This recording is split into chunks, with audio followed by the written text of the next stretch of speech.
Assalamu alaikum, урматтуу замандаштарым, мекендештерим. Биз азыр Грузиянын Больница деген шаарындабыз. Бул жактан сурандым эле, бизди алып барып көрсөтүп келиңизчи, көрүп кетелик деп. Эмне себептен дегенде, бул шаарды немистер түзгөн экен. 1818 жылы немистер келген экен, бирок 1941 жылы Германия басып киргенде Сталин аларды борбордук Азияга депортацияланган экен. Балким Майлы суу шаарында бир топ шаарларда немистер курган имараттар бар. Ушул жактан барган немистер болушу мүмкүн. Бир гана ушул грузиндерге, армяндарга, азербайджандарга тиген немкалар гана калып, калгандары баардыгы 2-3 сааттын ичинде депортация болгон экен. Анан мунун чедар деп коет экен, бизде чынар го. Бул чынарды бестежиса деп коет экен. Сиз карасаңыз да бутактары мындай жылаңачтанып тургандыгы үчүнчү.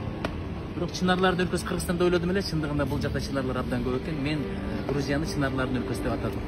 Assalamu alaikum. Немистердин кылгандарын караңыздар. Мына ушул 19-кылымда курулган үйлөр дагы деле күнү бүгүнкү сакталып турат. Анткени немис кылган иш бул сапаттын белгиси деген түшүнүк бар, ошол чынга окшойт.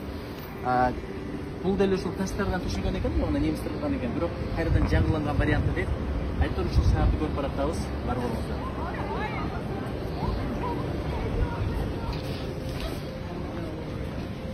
Çok çok.